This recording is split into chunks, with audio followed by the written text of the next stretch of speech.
Hoy vamos a hablar de uno de los escritores más influyentes de México y también uno de los más cuestionados.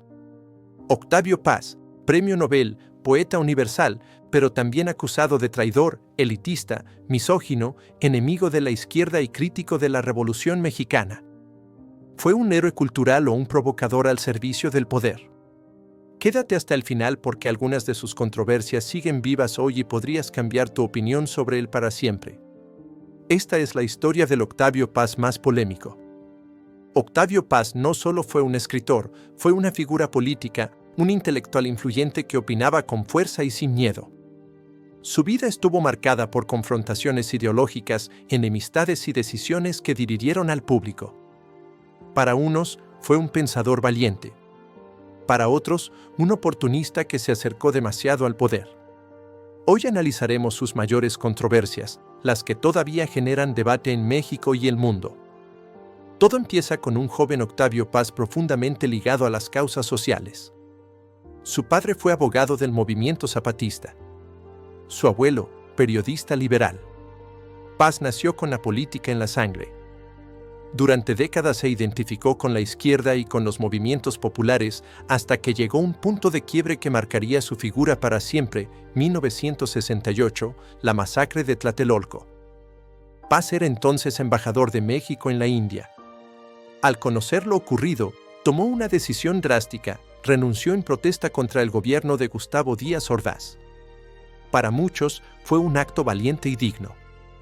Pero para otros, una decisión tardía, insuficiente o incluso conveniente.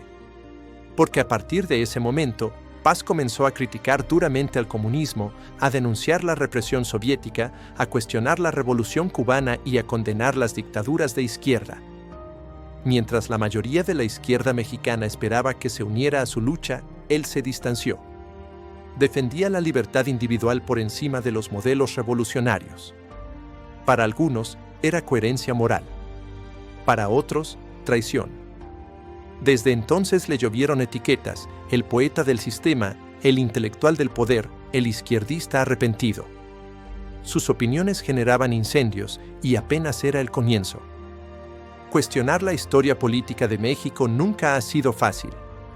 Y Paz lo hizo una y otra vez. Criticó que la Revolución Mexicana no había cumplido sus promesas. Señaló que el PRI había convertido el legado revolucionario en una dictadura disfrazada de democracia. Llegó a decir frases como: la continuidad del régimen es la continuidad de la corrupción. Golpes directos al corazón político del país. Pero aquí viene una de las contradicciones que sus críticos no le perdonan. Mientras atacaba al PRI y su empresa política, también colaboró con instituciones culturales financiadas por ese mismo gobierno. Sus revistas, primero Plural y luego Vuelta, recibieron apoyo del Estado durante años. Muchos lo cuestionaban así: ¿se puede combatir al poder desde el poder? Paz decía que la cultura debía estar por encima de la política. Otros lo veían como un intelectual que no mordía la mano que le daba de comer. Su relación con otros intelectuales mexicanos fue igualmente turbulenta. Paz era brillante, pero no soportaba el dogmatismo ni el fanatismo ideológico. Atacaba con argumentos y contundencia a quienes consideraba extremistas. Pero sus críticas parecían dirigirse casi siempre hacia la izquierda. Eso generó choques memorables. Carlos Monsiváis, una figura clave del pensamiento progresista en México, lo llamó portavoz de una aristocracia ilustrada. José Revueltas lo acusó de escribir desde una torre de marfil, lejos de los problemas del pueblo. Algunos lo veían como un pensador burgués, acomodado, que hablaba de libertad mientras vivía sostenido por el aparato estatal. Con el paso del tiempo, Paz dejó de ser una figura de consenso para convertirse en una figura polarizante. Admirado por unos, molesto para otros. Otra área de controversia fueron sus ideas sobre la mujer. En obras como El laberinto de la soledad o La falda y la pluma, Paz describe a la mujer desde una perspectiva simbólica vinculada al sacrificio, al misterio, a la pasividad. Su representación femenina fue criticada por muchos movimientos feministas. Aseguraban que reforzaba estereotipos y una visión tradicional, donde la mujer era vista como un objeto poético más que como sujeto con independencia y poder. Y la polémica se intensifica si miramos su vida personal. Su propia hija, Elena Paz, declaró haber tenido con él una relación complicada, cargada de distancia y exigencias emocionales. Mientras él reflexionaba sobre el alma mexicana, su mundo íntimo parecía lleno de grietas. ¿Fue capaz de comprender a quienes tenía más cerca? Esa pregunta quedó abierta como otra sombra más en su legado.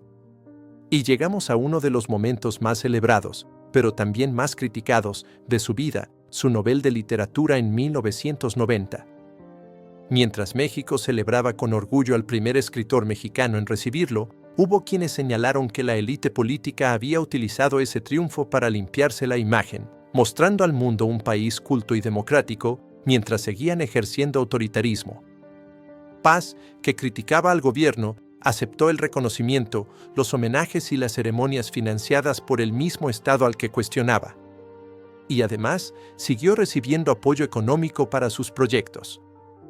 Eso alimentó la sospecha: ¿era Paz realmente un rebelde? ¿O un aliado incómodo pero útil para el poder? Sus defensores dicen que gracias a su influencia y respaldo cultural, la literatura mexicana ganó un lugar en el mundo. Sus detractores aseguran que su cercanía con el sistema político es imposible de ignorar. Otro frente de polémica fue su visión sobre la identidad mexicana. En El laberinto de la soledad planteó que los mexicanos tenemos una personalidad marcada por la ruptura histórica, hijos de la conquista, atrapados entre el silencio y la violencia, con un resentimiento que se transmite de generación en generación. Muchos lectores encontraron en esa idea una explicación profunda del ser nacional. Pero otros acusaron que Paz generalizaba, que reducía a un país entero a una identidad atormentada y psicológicamente caricaturizada. Aunque el ensayo es considerado una obra maestra, sigue provocando incomodidad hasta hoy. Porque nos obliga a mirarnos al espejo y no siempre nos gusta lo que vemos. En sus últimos años, Paz siguió siendo una voz presente en los debates sobre política y democracia. Criticó el nacionalismo radical, se enfrentó a líderes latinoamericanos y defendió con fuerza la democracia liberal.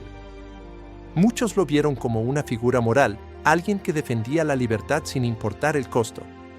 Otros lo tacharon de moralista selectivo, incapaz de reconocer los abusos del liberalismo económico o de criticar a la derecha con la misma intensidad que criticaba a la izquierda. Lo cierto es que incluso después de su muerte en 1998, su nombre sigue generando reacciones intensas. Hablar de Octavio Paz es entrar a un campo minado de opiniones. ¿Fue un símbolo de libertad intelectual? ¿O un poeta que se acomodó al sistema para mantener su influencia? ¿Un humanista? ¿O un crítico duro con causas que no eran las suyas? La polémica nunca lo abandonó.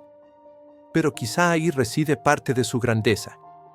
Paz fue un hombre que incomodó. Un hombre que se atrevió a pensar por sí mismo.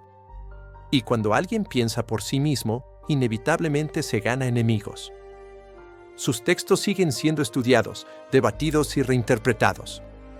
Sus ideas continúan provocando preguntas. Preguntas que nos siguen persiguiendo como sociedad. Y tal vez ahí está la enseñanza, que la cultura, la política y la identidad nunca deben conformarse con una sola respuesta. Porque al final, hablar de Octavio Paz no es hablar del pasado. Es preguntarnos quiénes somos hoy. Y qué tipo de pensamiento queremos para nuestro futuro. Así que ahora te pregunto a ti, ¿crees que Octavio Paz fue un héroe de la cultura mexicana? ¿O un intelectual demasiado cercano al poder? ¿Fue un visionario o simplemente un provocador?